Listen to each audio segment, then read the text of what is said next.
I'm Dani Gasparini, and welcome to this segment of Penn Voice. I'm welcoming back Stacey Horowitz, who is the founder of Shopping for a Change, a nonprofit organization founded in the Bay Area. Stacey, welcome back. Thank you, Dani. It's great to have you again.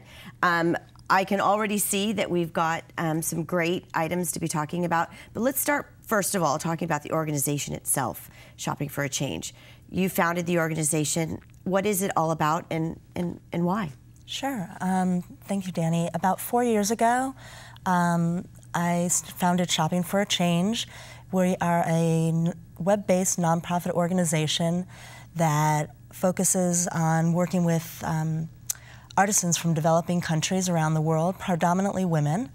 And what we do is we help them design and bring to market a variety of products that are attractive to a Western market, and we give them the global marketplace in which to sell it, which is through our website. Mm-hmm. And then we pay the artisans up front, so they're already coming out ahead. They've got jobs that they didn't have before. They're finding ways to raise themselves out of poverty. And then what we do is when the consumer comes to our site or comes to an event and they make a purchase, we split the net proceeds two ways. Half of it goes to a community improvement project that we're doing in one of the artisan communities, which is usually focused on clean water, healthcare, or education. Mm-hmm. And the other half of the net proceeds goes to a partnering nonprofit that's here in the U.S. that the consumer gets to pick during the checkout process. So why don't you explain one of the projects, for example, that you've done in one of the neighboring countries? Okay, so for example, the very first project that we did was a clean water project in Swaziland, Africa, for our artisans that work for the group called Gone Rural. And what that did was they live in a very remote mountainous area and they had never before had clean water. Mm-hmm. So we helped bring a clean water project along, partnering with UNICEF and then another nonprofit that was based out of Australia, and we brought clean water to 400 people who had never had it before. And then we did a second project which involved bringing a teacher for a year to the Maasai children in Kenya that had 80 children to a classroom, if you can imagine that, and now have 40. Right. And I think we should kind of step back a little bit for our viewers and talk a little bit about your inspiration. You are an artist yourself, and we're actually traveling on vacation, and found that there was very little representation, if not fraudulent representation, of these women artists in these countries, and getting pennies on the dollar in return for what their work was, and really wanted to marry bringing their work forward, supporting them in job security and bringing them forward as women, and also then giving back to their own communities. Correct, correct. I saw a lot of poverty and I saw a lot of pride in these women. And they wanted the same thing for their children that we do here. You know, they want a roof over their heads, to be able to give them a better life and education, food on the table, things that are very basic. And I realized that I myself could have been any one of these women, and I wanted to find a way to help them help themselves. Right. So after coming back from the vacation, I really struggled with trying to come up with a business model that was a little different than what was out there, but helped bring these women not only from Peru that I had met, but also women like them all around the world who were often in the position of being the sole providers for their families. Right. And for folks like me who are doing online shopping, it gives me purpose. I mean, that's what I think I love about the site. Not only am I looking at, and you're going to describe a few of the pieces and sort of how you choose them, but they're local pieces, they're organic in lots of cases, they're handmade in many cases. They're all handmade. All handmade, and personally inspired by the artists. So it gives me great confidence and great purpose when I'm purchasing these items, because not only am I maybe perhaps giving a gift, but it's meaningful and it's helping my local community as well. Very true, very true. So everything is fair trade that we bring in, which has a lot to do with how the people that are making the products are treated and getting paid properly, and whether it's a man or a woman doing the same job, they're getting equal pay for the same type of work. their working environment is great, and so forth. So what we do is we try to bring in a variety of products that in a number of different categories that are, as I mentioned, attractive to a Western customer like yourself.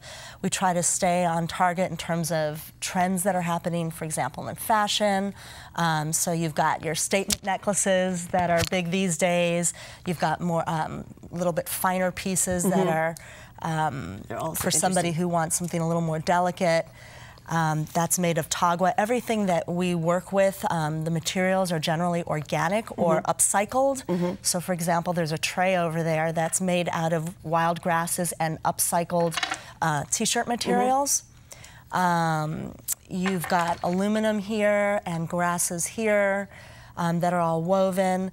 The silk scarf that's there, you can see there's a leaf pattern on it, but the leaf pattern is actually made up of tiny little dots, and at one point in time, each of those dots was a little handmade knot. Wow. So there's thousands and thousands of those knots that made up the design on that scarf now. We've got single women in Kenya who are hand knitting these organic cotton sweaters for children. And I should say that the products on the website do change with seasons, if you will. So it's always great to refresh yourself and go back onto the site because there's new things coming online all the time. Correct, correct. We tend to keep some things that are best sellers, and we bring them in new colors. If there's something like that available, we'll bring in new styles.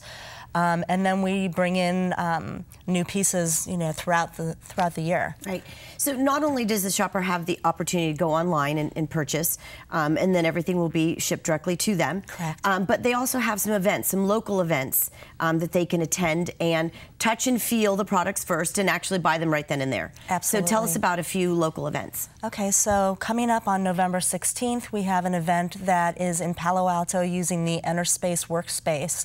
They donated their space to us, and from 11 till 5 that day, we are going to be putting out all of our merchandise that we have, giving people a chance to not only touch it and feel it, but try it on if that's appropriate, and go home with the products without any shipping fees. Yeah, and just in time for the holidays. Absolutely, perfect timing for the holidays. We also have another event at the Domenico Winery in San Carlos, where we once again will have a majority of our products there. Now, at either of these events, are they? Is there a fee to attend?